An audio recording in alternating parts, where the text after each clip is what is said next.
Welcome back to the Marvel Movie Minute, a daily podcast in which we dig in deep to analyze the films of the Marvel Cinematic Universe 1 minute at a time. I'm Andy Nelson from thenextreel.com. We are at the very beginning of this whole crazy MCU, looking at Jon Favreau's 2008 film, Iron Man. And back with me again is Kyle Olson from Legible Scrawl. Hey there. Hey, glad to be here. Back for more fun, flying around the coast of California. That's right. Iron Man taking his little scenic tour. We are looking at Iron Man Minute 64. On today's show, the minute starts with the little boy losing his ice cream, and it ends with a powerless Iron Man plummeting toward the Earth. Yeah. Have you ever found yourself plummeting toward the Earth? No, but I have dropped ice cream, so I mean, I guess I can more resemble the first thing than the second. So there is that. There's a lot of things falling. Ice cream, Iron Man. A lot of falling.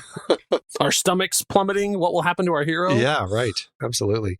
I went bungee jumping once, and that's probably, I've never gone skydiving, but I have bungee jumped, and that's the only time I've plummeted toward the Earth, because you do fall pretty fast with that. And but then on the rebound, after you bounce and you come back up, you have that exact moment that he has in this minute, where you kind of hit that peak, and then all of a sudden you like flail, and then you fall.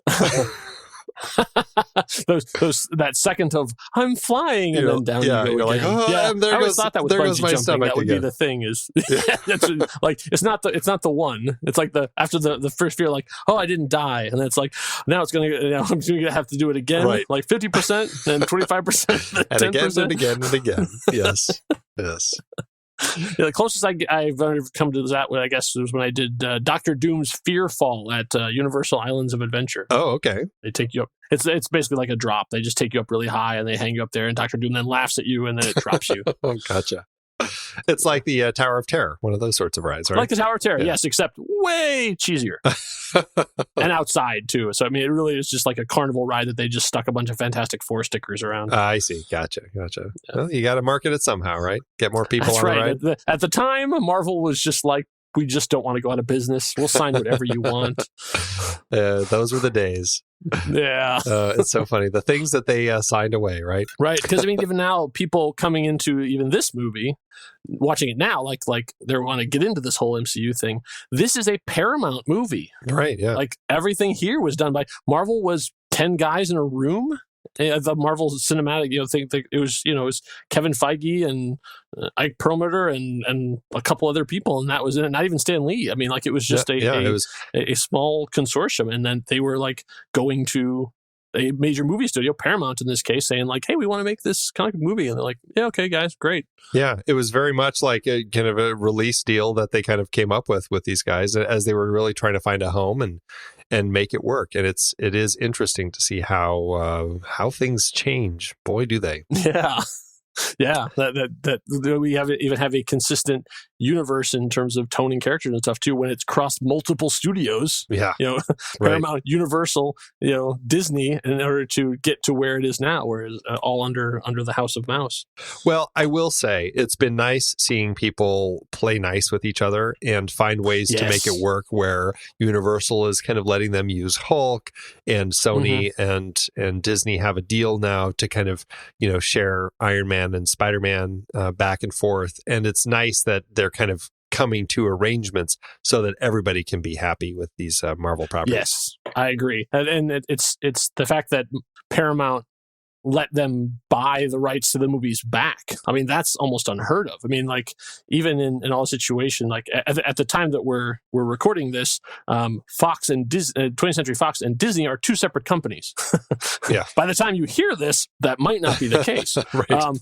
But 20th Century Fox still owns the first Star Wars. So whenever Disney wants to release anything off of it, they have to go sort of walk over to 20th Century Fox and be like, can we put it in a box set? Can we do this kind of stuff? Because they have never given up the rights to that. Now, obviously, that will come part and parcel if this whole merger thing has happened. And you, future listener, know the answer to the question that we do not. But yeah, you're right. The fact that Paramount was they savvy enough to be like, okay, like, you want to have all of your things. Here's our price. Write it on a napkin, slide it over, and Disney said okay, and then sign them a check so that everything can all live under one umbrella.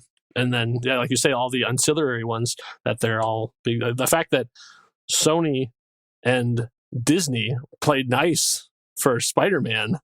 Wow, yeah. That boggles my mind. Like, there's going to be a whole movie just about that.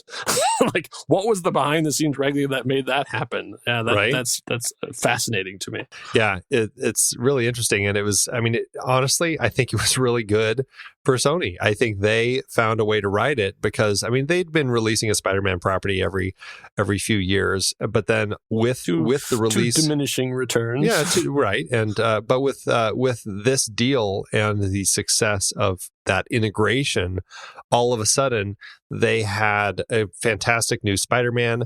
And they had Venom, which is arguably a movie with issues, but still very financially successful. We can both say, yeah, exactly. We can say it's a hit. Yeah. Whether it deserves to be a hit, that's another podcast. But like, yeah, it is a bona fide. They're making sequels. Well in the black. What are you gonna do? Exactly. And then Spider-Man Into the Spider-Verse. So they ended up hitting a perfect way to kind of move past some of the issues and find a way to kind of give new life to that franchise that I think is really smart for them. And in the process, made one of the best of the Marvel movies. Spider-Man Homecoming is terrific. Like, it's not even just like, yeah, okay. Like The Incredible Hulk, let's say, where you watch it and you go, yeah, okay.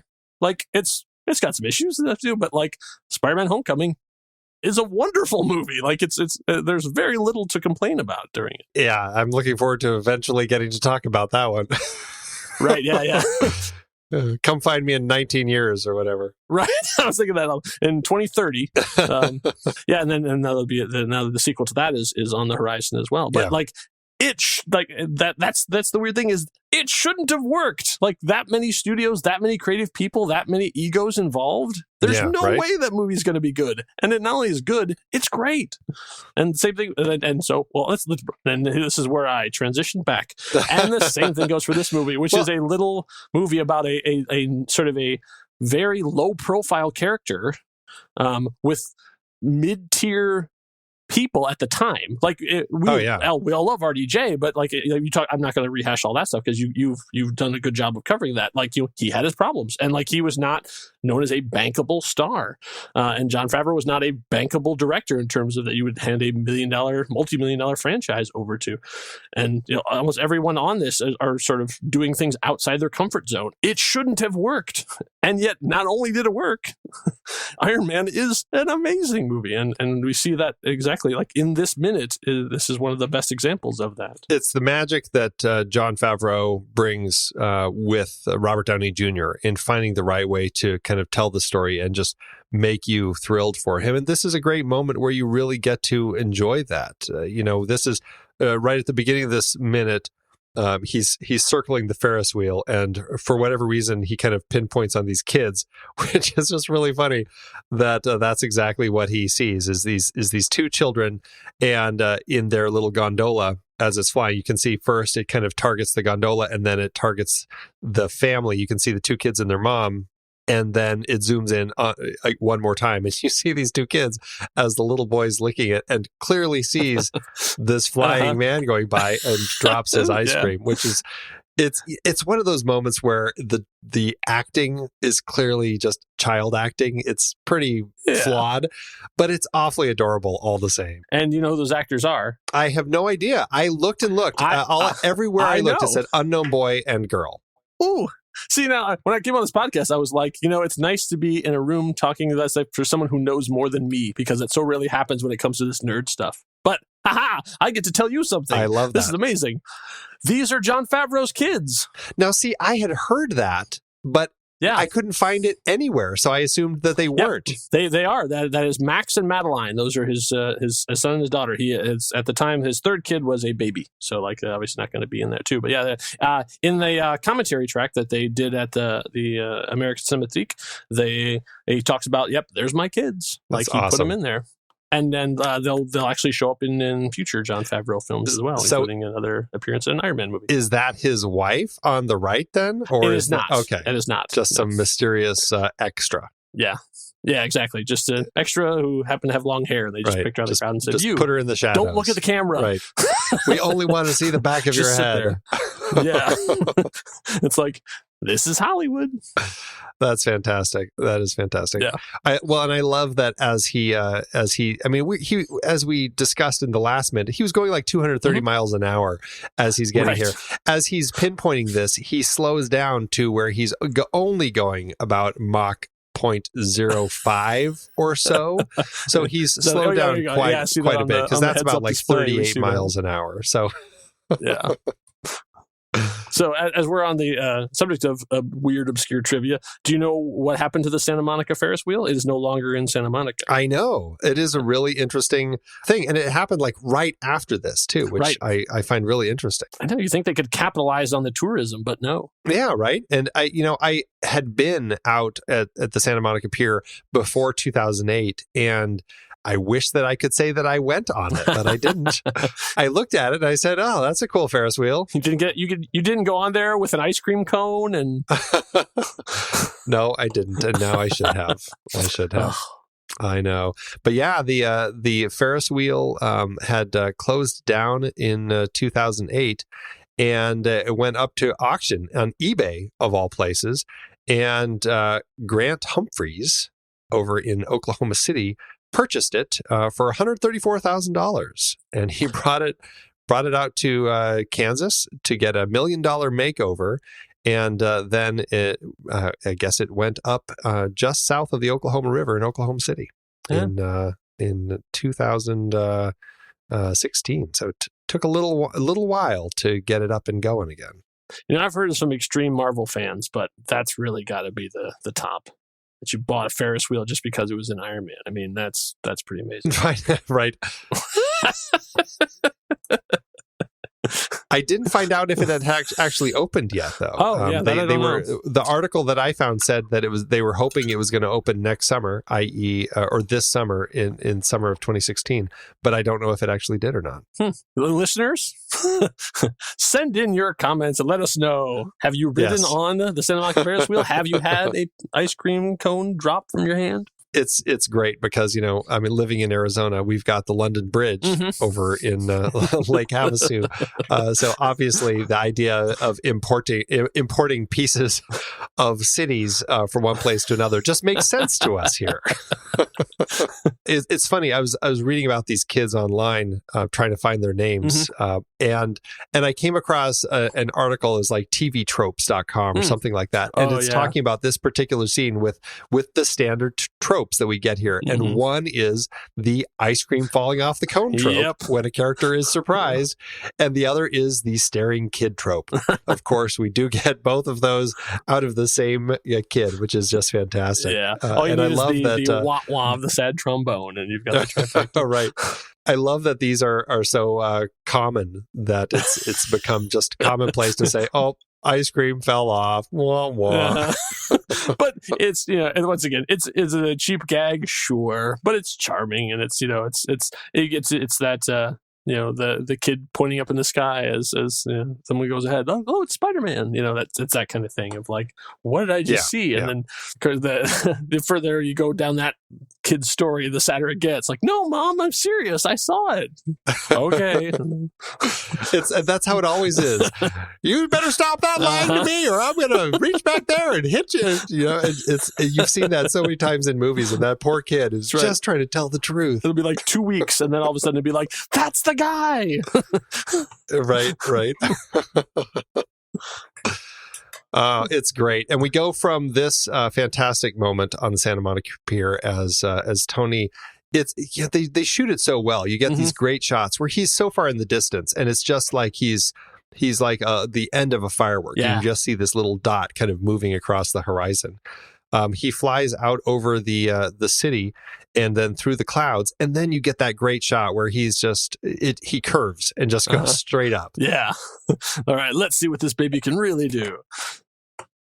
It's an interesting moment, and I like how he pulls the information for the SR-71 Blackbird up onto the screen so he can compare with that record. Of course, the SR-71 Blackbird, it went about 85,000 feet, and I guess it actually did hold this record where it flew at 85,000 feet sustained, and that's the record. It's that's the thing that makes it different than all the rest of them, because other planes have gone up and down. Right. Some people say it's these zoom climbs where they'll go up and down and up and down. But this had a sustained flight, and so it's an absolute altitude record of 85,069 feet that this thing flew on July 28th, 1976 by the pilot Captain Robert Helt. Yeah, the plane was designed and built before computers. Everything was done on slide rules. It is amazing. It's amazing. Yeah. Just amazing. Yeah. So for the geeky among you, the SR-71 Blackbird is also sometimes known as the X-Jet. The Blackbird, that's the same one that the X-Men used to transport themselves around. Also, it is the G.I. Joe's Night Raven. Hey. You could buy. I even owned one of those when I was a kid. Flown by Strato Viper. Even had a little jet on the top that way you could go on. It would fly off separately. But it was so cool. The cool thing that it was a giant, because at the time G.I. Joe was they could make giant toys, but all the missiles had to fire backwards because it was so fast. Like if it shot forwards, it would just crash into its own missiles. Yeah, it would run into it. I love that. Right, missiles. Yeah, because it was so fast. Yeah. That's why they're usually underneath, so they can just drop below. Yeah, exactly. Yeah, this one, like they were saying they were mounted below, but they were mounted facing backwards because it was going to be so far ahead of anything that was trying to chase it. That's funny. Mm-hmm. Well, as Iron Man is flying, we get this great view from the HUD as he's kind of cruising up into the sky, and he's talking to Jarvis about this record and everything. And it's an interesting screen as he's talking about it and getting the record information and all that. On the left of his point of view, you get an actual altitude screen that actually breaks it down into public altitudes up to, I don't know, probably about 30,000 feet or so, commercial altitudes, military altitudes, and at the very top, aerospace altitudes. And it shows the SR-71 way up in the aerospace altitude. So you know that's at about the 85,000 mark.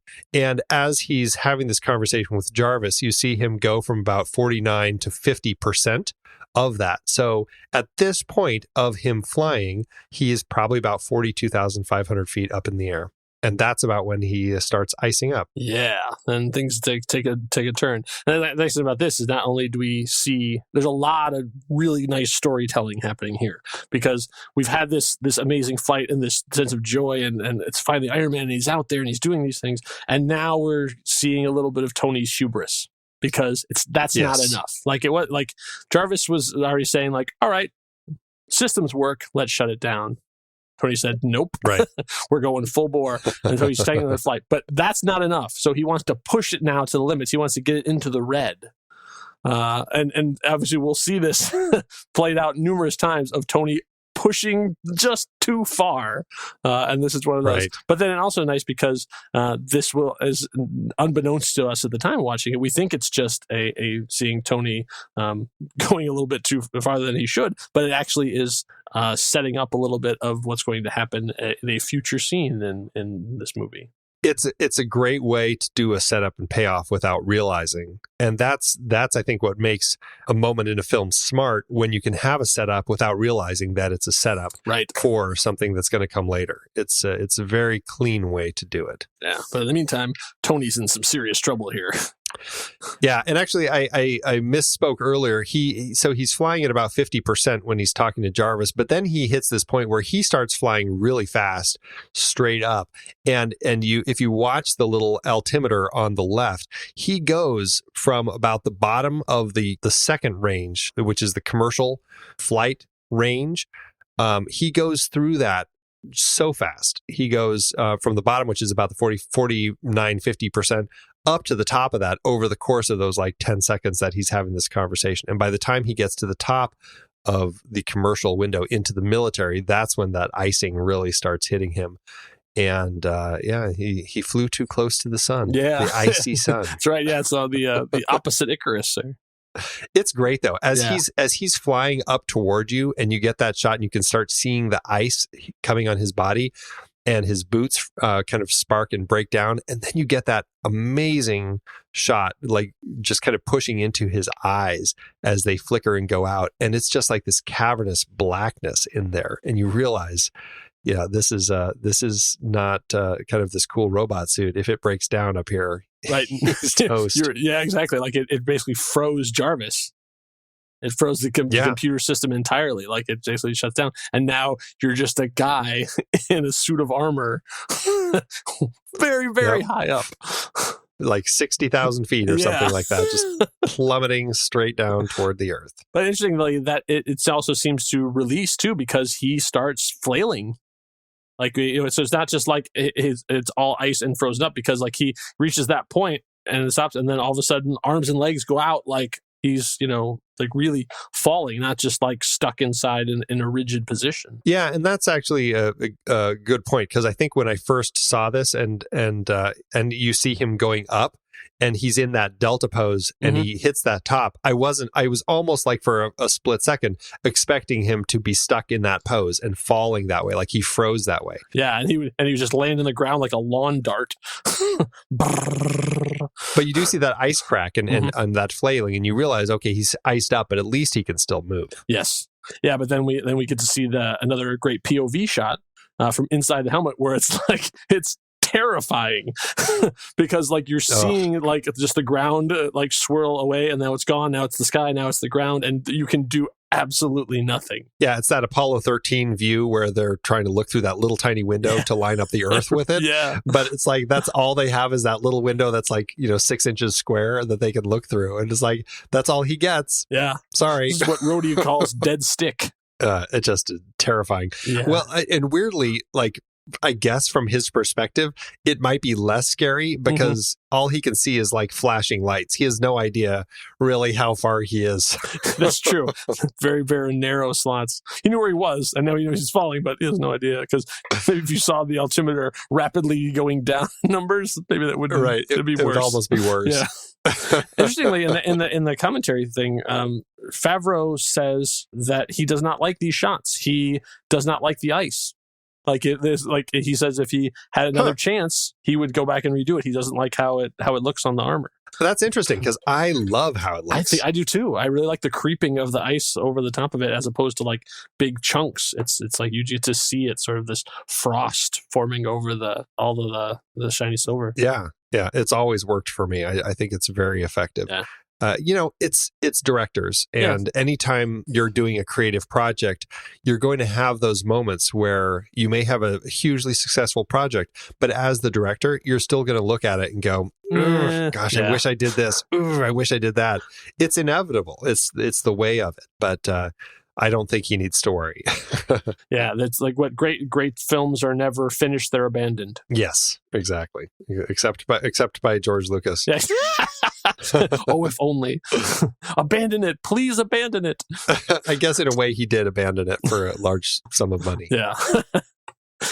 But yeah, I actually read today, I think it was Kurt Busiek said, when a writer reads another writer's work, they read the story. When they read their own work, they're reading the words. Yeah, that's good. That's good. And I was like, yeah, because that's how I feel. Because when I finish a script before I hand it off to the producers or actors, whatever, I usually hate it. Oh yeah, I was like, I am a fraud. I'm a failure. Why did I think I could do this? And off to them, and let it go for a while. And then when I come back to it, it's like, oh yeah, it's not too bad. Yeah, it always helps when you have people read it that first time, and you do like a table read, and you go, oh, okay, yeah, okay. That sounded a lot better than I thought it would. Or you have those moments where you're like, ooh, God, who wrote that?